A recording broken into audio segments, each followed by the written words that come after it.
Selamat pagi Bu. Saya atas nama Bernardus Berwong, NIM 21190175. Di sini saya akan membawakan 5 proyek. Proyek yang pertama itu pertanyaan, berikan pendapat Anda bagaimanakah cara yang perlu dilakukan organisasi sektor publik untuk memotivasi pegawai agar berkinerja tinggi sehingga dapat meningkatkan kinerja organisasi secara keseluruhan. Menurut pendapat saya, dalam akuntansi sektor publik salah satu cara untuk memotivasi karyawan yang berkinerja tinggi adalah dengan cara memberikan insentif yang sesuai seperti bonus kinerja atau kenaikan pangkat. Selain itu juga transparansi dalam proses penghargaan kinerja dan pengakuan atas kontribusi yang luar biasa juga dapat meningkatkan karyawan. Menerapkan sistem evaluasi kinerja yang objektif juga penting untuk memberikan umpan balik yang membangun dan memberikan arah yang jelas untuk perbaikan. Proyek yang kedua, pertanyaannya, berikan solusi yang Anda tawarkan untuk memperbaiki manajemen komunikasi dan pengendalian manajemen yang perlu dilakukan dalam rangka memperbaiki koordinator program antara instansi dan program lintas departemen atau instansi. Khusus untuk program lintas departemen atau instansi, siapakah yang harus menyusun laporan kinerja dan bagaimanakah mekanisme pelaksanaan dan pertanggungjawaban anggarannya. Membentuk tim komunikasi terpadu. Dengan perwakilan dari setiap departemen, tim ini dapat bertemu secara berkala untuk berbagai informasi, menyelesaikan masalah, dan menyusun strategi bersama. Yang kedua itu, penggunaan platform kolaborasi. Implementasi platform kolaborasi seperti Microsoft Slack untuk mengimplementasi komunikasi dan berbagai informasi secara real-time antara departemen. Yang ketiga, penetapan protokol komunikasi. Buat protokol komunikasi yang jelas tentang bagaimana komunikasi yang harus dilakukan antara departemen, termasuk frekuensi rapat, jenis informasi yang harus disampaikan, dan bertanggung jawab setiap pihak. Yang keempat itu penunjukan koordinator lintas departemen. Menunjuk salah satu individu atau tim untuk bertanggung jawab atas penyusunan laporan kinerja lintas departemen. Yang kelima itu audit internal. Lakukan audit internal secara berkala untuk memastikan bahwa dana anggaran yang dialokasikan dengan efisien sesuai dengan tujuan program. Yang keenam itu buat sistem yang jelas untuk melacak penggunaan anggaran, termasuk pembuatan laporan keuangan yang transparan dan tanggung jawab kepada setiap pihak. Proyek yang ketiga, pertanyaannya, identifikasi nilai-nilai barat dan timur, bagaimana pengaruhnya terhadap pengendalian manajemen.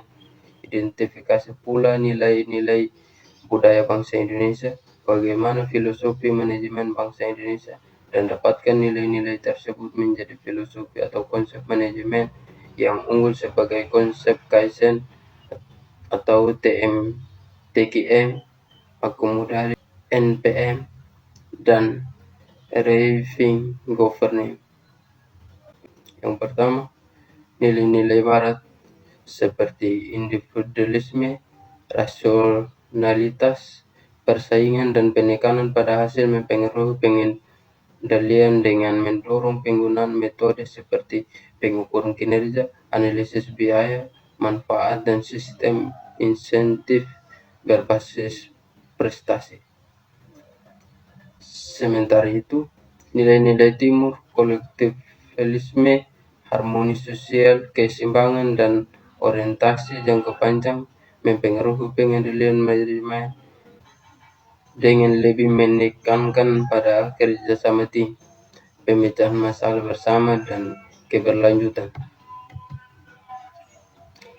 Nilai-nilai budaya bangsa Indonesia seperti gotong royong, musyawarah bisa dijadikan filosofi atau konsep manajemen yang unggul. Sebagai contoh, konsep gotong royong dapat diadaptasi dalam pengambilan keputusan kolaborasi antara unit atau divisi, seperti partisipasi antara aktif seluruh anggota organisasi untuk mencapai tujuan bersama. Selain itu, konsep musyawarah untuk mufakat dapat diwujudkan dalam pengambilan keputusan yang inklusif dan demokratis, di mana semua pihak terlibat dalam proses pengambilan keputusan yang berdampak pada keberlanjutan dan penerimaan bersama terhadap hasilnya. Adapun konsep kekeluargaan dapat tercermin dalam budaya kerja yang saling mendukung dan peduli satu sama lain, sehingga terciptanya lingkungan yang harmonis dan produktif. Proyek keempat. Pertanyaannya, diskusikanlah bagaimana cara mengendali outcome dan menentukan indikator. Jika harus bertanggung jawab atas outcome program, siapakah yang memantau outcome tersebut dan bagaimanakah konsekuensinya jika program dinilai gagal atau berdampak negatif bagi masyarakat? Di sini jadi jawabannya. Manajer publik memiliki tanggung jawab penuh terhadap akuntabilitas program, termasuk akuntabilitas input, keluaran, dan hasil outcome program. Untuk mengendalikan outcome, mereka perlu menetapkan indikator outcome yang spesifik, terukur, relevan, dan realistis. Pemantauan outcome tersebut lembaga pengawasan atau auditor dan masyarakat. Konsekuensinya jika program dinilai gagal atau berdampak negatif bagi beragam atau perubahan kebijakan, sehingga meninjau ulang program hingga tanggung jawab hukum tergantung pada tingkat kegagalan dan dampaknya bagi masyarakat. Proyek kelima, pertanyaannya, jelaskan perbedaan efisiensi teknis dan efisiensi alokasi. Bagaimanakah cara perbaiki efisiensi teknis dan efisiensi alokatif pada organisasi sektor publik?